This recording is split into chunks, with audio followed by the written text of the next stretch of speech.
project video, Intercom. With the help of Stephen Edwards,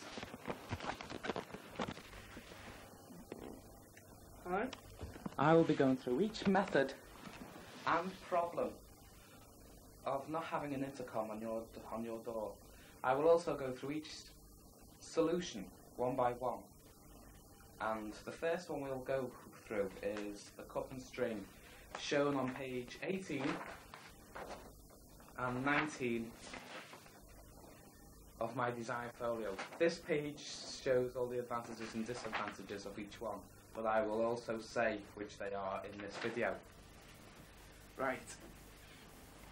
This is the simple method of the cup and string. It's just a cup with a string tied to it. Now, if somebody knocks on the door and they've got a cup and string on the other side, obviously I haven't tied it on or anything, which wouldn't be very economical. Well, never mind.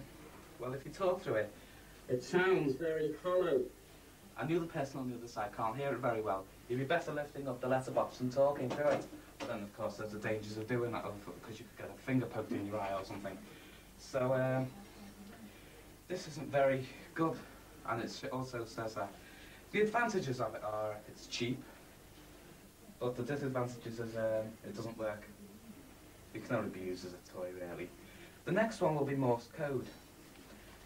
Morse code is not a very good one at all, and yeah, I don't think anybody would use it except if they were in an army. Morse code is if somebody knocks on the door, you start tapping on it. And as you can see, it's not very good. The advantages are it costs nothing. The disadvantages is you can't understand it, and it's, put it simply, poo. Well, the next one will be the intercom. Obviously, that is what I've made, so it obviously must be brilliant.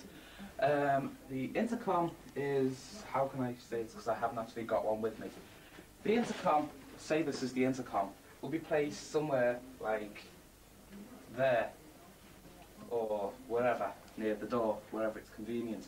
And when somebody knocks on the door, you'd press the button that would be there, and the speaker would be there, and the microphone would be there.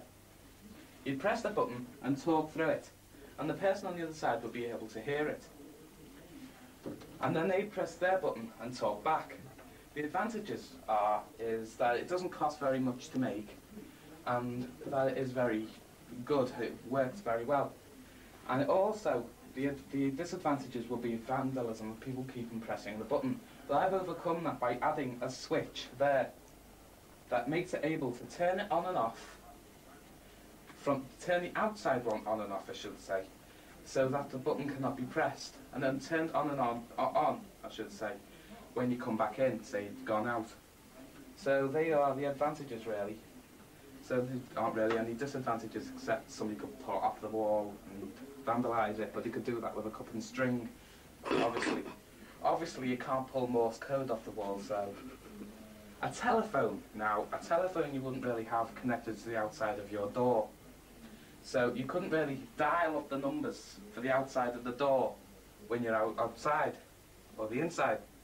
Yeah. So obviously a telephone would not be good because it's not waterproof, it could explode, and people could start picking it up, ruin the phone, etc. What was the other one? Well, that's about it, really. I forgot, the walkie-talkie. Now the walkie-talkie, because I don't have a walkie-talkie, will be basically sort of like this with an aerial stuck up there.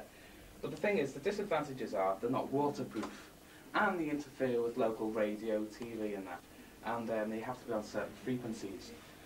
They can be picked off and stolen, and the aerials could be snapped. So they're not very good at all, and they can be quite expensive. What you do with a walkie-talkie is it's basically like the intercom, except it's portable. You just talk through it like that. And most intercoms have Morse code, which of course is non-understandable, so forget it, buy an intercom. Right, the next bit, I will go through each problem of not having an intercom. As you can see, I haven't got an intercom, so I must be in deadly danger. So, if somebody knocked on the door, I would have to open it if I didn't have anything. And many people like us don't have chains or peepholes because we've got frosted glass.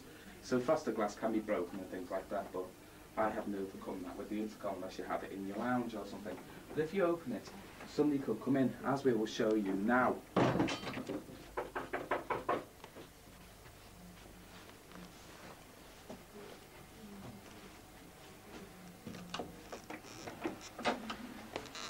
Hello, is your dad in? No? Good.